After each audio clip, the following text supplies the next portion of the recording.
वालेकुम, कैसे हैं आप? उम्मीद है कि आप सब तो खैरियत से होंगे। आज मैं आपको लगाना बताऊंगा चुकंदर कि चुकंदर को कैसे लगाते हैं और हम चुकंदर को किन जगहों पर लगा सकते हैं। चुकंदर को अपने घर की छत के ऊपर टोकरियों में लगाएं। कि टोकरियों में हम चुकंदर को किस तरीके से लगा सकते हैं वो मैं आपको बताता हूँ। ये चुकंदर का बीज है। ये देखने में बिल्कुल जैसे पालक का बीज होता है उस तरीके का ये बीज होता है और पालक में और चुकंदर के बीज में कोई खास फर्क नहीं होता। चुकंदर के बीज को लगाने के लिए हम ऐसा करेंगे कि सबसे पहले हम इसे कोई 5 से 6 घंटे के लिए पानी में भिगो के रख देंगे। हम ऐसे भी इसे लगा सकते हैं। अगर हम इसे ऐसे ही लगाएंगे तो ये 12 से 15 दिनों के अंदर ये बीज ग्रोथ करेगा। लेकिन अगर हम इसे पानी में भिगो दें 5-6 घंटे के लिए तो ये बीज तकरीबन 7 से 8 दिन के अंदर ये ग्रोथ कर देगा। जी दोस्तों, चुकंदर तो आज हमने आपको लगाना बताना ही है, लेकिन मैं चाह रहा हूँ कि आपको चुकंदर के साथ साथ कुछ फायदे भी बता देता हूँ। ये खून को बढ़ाता है, आयरन की मकदार में हेमोग्लोबिन को बढ़ाता है, खून की कमी को दूर करता है, ब्लड प्रेशर कम करता है। उसके बाद जिगर साफ रखता है, जहरीले मादे जिस्म से खारिज करने में मदद देता है।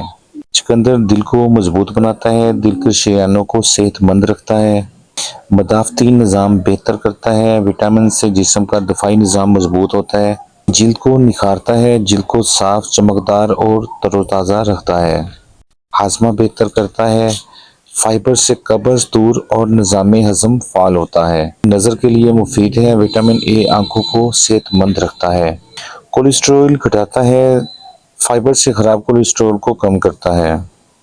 चुकंदर खाने से जिस्म की सफाई होती है, कुदरती तौर पर जिस्म को डिटॉक्स करता है। आप चुकंदर को एक जूस की शक्ल में भी इस्तेमाल कर सकते हैं, लेकिन उसके अलावा आप इसको रेगुलर सलाद के तौर पर इस्तेमाल कर सकते हैं। अब हम आपको बताते हैं कि चुकंदर के बीज को किस तरह से लगाएं। जी देखिए, हमने इस मिट्टी को बराबर कर दिया हुआ है। अब हमने क्या करना है, ये चुकंदर के बीज थे, ये तकरीबन 6 घंटे हो गए इनको भिगो के रखा हुआ था और इनको टिश्यू की मदद से ड्राई कर लेना है आपने। उसके बाद क्या करना है कि ये टोकरी है, इसमें आपने अंदाजा लगाने के लिए कोई भी चीज लेनी है तो इस तरीके से आपने निशान लगा लेना है इसके अंदर। ये इसलिए निशान लगाना है ताकि चुकंदर ने ग्रोथ करना है तो हमारा बीज परफेक्ट एक ही जगह पे लगे।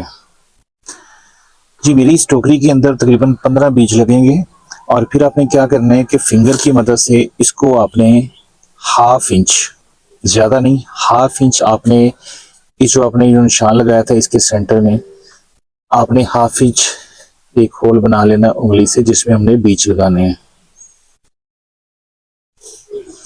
ये ½ इंच मैंने फिंगर की मदद से इसके होल कर लिए हैं। अब ये बीज हैं, हमने बीज को क्या करना है कि 2-2 बीज लगाने हैं। एक एक भी लग सकता है लेकिन हमने 2-2 बीज इसमें लगाने हैं। इसमें बासकत ये होता है कि बीज ग्रो नहीं करता।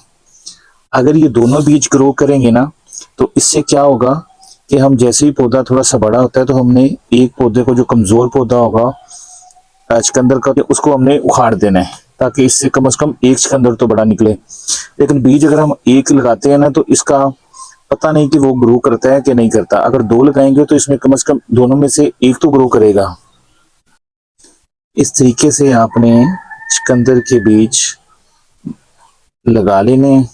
फिर आपने इसी मिट्टी को हल्का सा अपने हाथों की मदद से इसको ऊपर बीजों के ऊपर आपने डाल देनी है ताकि बीज मिट्टी से कवर हो जाए और इसको बिल्कुल आपने हाथों की मदद से हमवार कर देना है। ये इंशाल्लाह 8 से 10 दिन के अंदर अंदर इस चुकंदर के जो पौधे हैं ये इंशाल्लाह बीज ये ग्रोथ करेंगे। फिर आपने शावर लेना है और शावर की मदद से इसको अच्छे तरीके से आपने इसको पानी दे देना है और पानी देने के बाद इसे हमने धूप में रख देना है। अगर आपको हमारी वीडियो अच्छी लगी है तो मेरे चैनल को लाइक करें, सब्सक्राइब करें और बेल आइकन पे क्लिक करें ताकि हर आने वाली वीडियो आपको मिल सके।